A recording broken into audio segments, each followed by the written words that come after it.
ඔන්න යාළුවනේ අද අපි හදන්න යන්නේ රාමෙන් නූඩ්ලස්. අපි ලිපෝන් කරගන්නවා. මගේ උදව්වට යාළුවෝ දෙන්නෙකුත් ඉන්නවා. එයාලා තමයි මගේ අද වැඩ බලන්නේ. පොල් තෙල් චුට්ටක් අපි එකතු කරගන්නවා මේකට. පොඩ්ඩක් කරකවල හැම ගන්න ඕනේ මේක.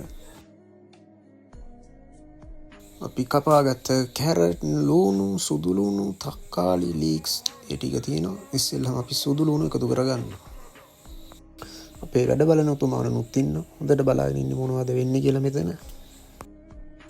ඊට පස්සේ ලූණු ටිකත් අපි එකතු කරගන්නවා. තක්කාලි, කැරට්, ලීක්ස් ටිකත් එකතු කරගෙන හොඳට කවලම් කරගන්නවා. මේ විදිහට කවලම් කරගෙන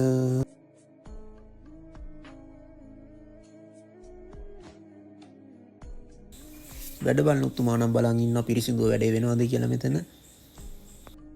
දැනට නම් ගේස් එකක් නෑ වගේ. ඊළඟට අපි එකතු කරගන්නවා රාමෙන් නූඩ්ලස් එකේ තියෙන සෝස් පැකට් එක. මේ විදිහට එකතු කරගන්නවා. ඔක්කොම දාගන්න ඕනි. ආයෙමත් හොඳට කවලම් කරගන්න ඕනි. හොඳට බලාගෙන ඉන්න. අනේ ඔන්න වැඩ බලන උතුමාණන්ට කම්මැලි හිතිලා තෝහෙ. ලස්සන පෙනුමක් නම් තියෙනවා. කන්න පුළුවන් වේද කියලා අපි බලමු. අපි වතුර චුට්ටකුත් ඒකට එකතු කරගන්න ඕනේ. දැන් නම් රත් වෙලා තියෙන්නේ. දැන් රාමෙන් නූඩ්ලස් එක මේකට දාගන්න වෙලාව හරි වගේ. අපි මෙන්න මේ විදිහට මේකට දාගන්නවා. හොඳට බලාගෙන මෙන්න මේ විදිහට කඩා ගන්න ඕනේ. කඩා ගන්න බැරි වුණොත් නම් රස නැති වෙනවා. උස්සලා පද්දලා ගත්තේ නැත්නම් රස පොඩ්ඩක් අඩු වෙනවලු. දැන් නම් නූඩ්ලස් එක හැදිලා තියෙන්නේ. හොඳ සුවඳකුත් තියෙනවා. තා පොඩ්ඩකින් අපි කාලම බලමු. දැන් නම් බඩගින්නත් වැඩි වෙලා තියෙන්නේ. බඩගින්න තිබුණත් වැඩක් නැහැ. මේක කන්න බැරි වුණොත් ඔක්කොම ඉවරයි. දැන් නම් හරි අපි මේක බාගමු.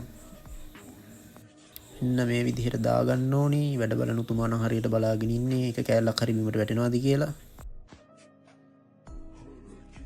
ඔන්න අපි හදපු රාමෙන් නූඩ්ලස් එක. ලස්සනට නම් තියෙනවා. ඒ වගේම රසක් තියෙනවද කියලා අපි බලමු. මොන මගුල කරන්නක් කලින් මෙන්න මේ මගුල හොදලා දාලා ඉන්න ඕනේ. නැත්තම් කාලත් ඉවරයි. ඒකත් හොදලා ඉවරයි. අපි ඒක පැත්තකින් තියාගෙන මෙන්න මේකට වතුර පාරක් පොඩ්ඩක් අල්ලලා දාන්න ඕනේ. සියලු බාධක කම්කටොළු ජයගෙන අපි දැන් ඇවිල්ලා ඉන්නේ රස බලන්න. ඔන්න හදපු රාමෙන් නූඩ්ලස් එක කාලා බලන්න යන්නේ.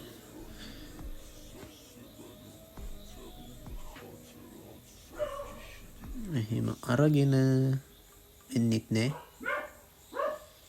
පොඩ්ඩක් මෙහෙම ගත්තා.